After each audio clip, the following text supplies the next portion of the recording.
A billion-dollar offshore prison, built for one man, me, with 100,000 guards watching around the clock. Even the top 10 most powerful figures bow before me, and 8 out of 10 of Daxia's greatest war gods.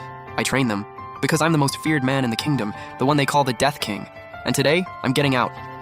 I haven't even stepped through the gates yet, and there's already a crowd waiting outside. One young girl, flushed red from the heat, couldn't hold back her frustration. Grandpa, the Chen family is worth billions. We're one of the most powerful clans in the capital. What's so special about this guy, Qinjiang? Why are we out here waiting on some convict? The old man standing nearby in traditional robes snapped. Watch your mouth! You don't get to just throw around the Death King's name like that. Any single person locked up in that prison could shake the entire world. And yet, every last one of them kneels before the Death King. You wanna know why? The girl looked shaken, but she pushed back anyway. So what? Are you saying he's even stronger than the Heavenly Kings guarding the nation's borders? The old man scoffed. Those Heavenly Kings are the most feared warriors in the nation. Any one of them can make an entire army tremble.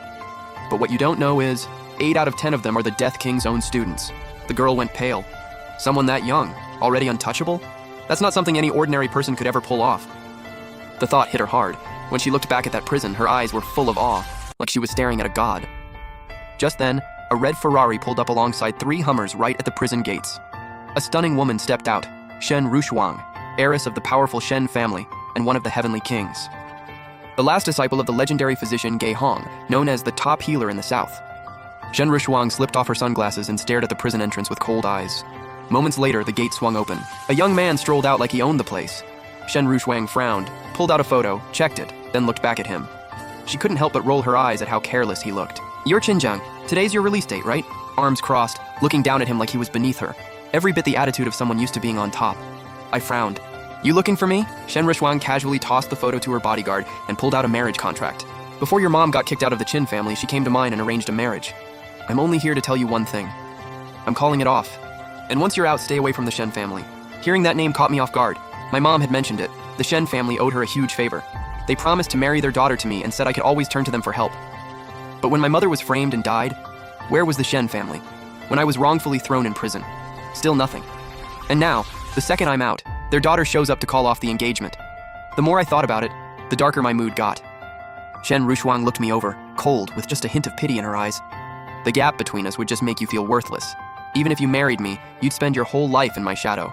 But hey, if you can't make ends meet, feel free to call. And I'd advise you to go apologize to Wang Yanjun. That might be your only shot at getting back into the Qin family. She held out a business card. When I didn't take it, she dropped it on the ground, grabbed the marriage contract, tore it to pieces right in front of me, let it fall, then got in her car and drove off without looking back. I watched her go, eyes narrowing, a cold glint cutting through my gaze. The Qin family, the ones who drove my mother to her grave. I will come for them. And when I do, all that's waiting for them is blood for blood and endless darkness. Meanwhile, the old man watching from the side just shook his head. Every ancient clan worth billions would give anything to have their granddaughter linked to the Death King. And this Shen Rushuang just threw that golden opportunity away with her own 2 hands. Pathetic. The old man stepped forward, about to speak, when my phone buzzed. It was a message from Su Zhengyi. Hey Xiaojiang, you're out today, right? Come straight to me when you get to Zhangbei. Let's talk about you and Wei Wei's wedding. I stared at the text and raised an eyebrow. Su Zhengyi, the man who looked out for me and my mother back in Zhangbei. He always said when the time came, his daughter Su Tianwei would marry me. It was also my mother's dying wish. I let out a quiet sigh and typed back, okay. I looked up at the old man and the girl, both completely drenched in sweat, and waved them off. Whatever it is, we'll talk when I get to Zhangbei. Not long after I landed. The moment I stepped off the plane, my face fell. Shen Rushuang was sitting right there in the airport lounge. I frowned hard. She spotted me too. A flash of disdain crossed her eyes. Qinjiang, why are you doing this? No matter how hard you chase, I am never marrying you. Shen Rushuang shook her head with a soft sigh. My lady already called off the engagement and you still followed her here? Seriously? Guys punching way above their weight are a dime a dozen, but I've never seen anyone as shameless as you. That was Shen Rushuang's secretary, Cheng Yueting, walking over, ice in her voice, her pretty face tight with contempt. My eyes went cold. You're overthinking it. I just happened to be passing through. Cheng Yueting let out a scoff dripping with disgust. Just passing through? Sure. More like you saw a rich, beautiful woman and cooked up a fake run-in to impress her. Someone like you, fresh out of prison, no matter how hard you try, you will never be in her league. Shen Rushuang's expression darkened too, frost filling her eyes. This guy's a joke. Sneaks after me and still plays it cool when he gets caught. Disgusting. I let out a cold laugh and didn't even bother looking at either of them. I pulled out a keycard and made a call while I waited for my ride. Zhao Wudi, the king of Zhangbei who once ruled Demon Island, already sent word to Zhangbei's wealthiest man to come pick me up. And this card in my hand? It's the key to the most expensive villa in Zhangbei. Shen Rushuang saw I wasn't going anywhere and watched me sit right down. Her face darkened. She was about to get up and leave when an elderly woman suddenly collapsed on the floor. A crowd rushed over and a voice cut through the chaos. "I'm a doctor, everyone back up!" A man in glasses pushed through, checked her pulse, then slowly shook his head. "Cardiac failure. I don't think she's going to make it." The words barely landed when a little girl in the crowd burst into tears. I looked closer and frowned. Pale lips, cold sweat, joint spasms. This was cardiac arrest triggered by severe myocarditis. Most doctors would be helpless here.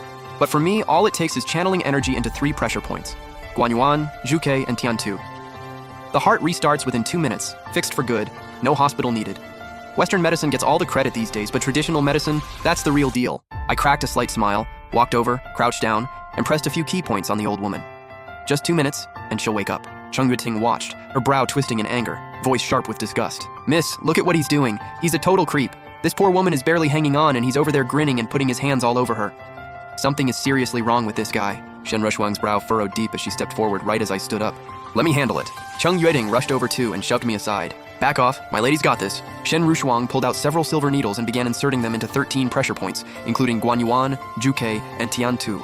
I stood to the side, frowning slightly. I'd already done what needed to be done. The old woman would wake up in 2 minutes regardless. But Shen Rushuang's needlework wasn't wrong and wouldn't hurt her, so I said nothing. Sure enough, 2 minutes later, the old woman slowly opened her eyes. The crowd went wild. "She's awake, that's incredible!"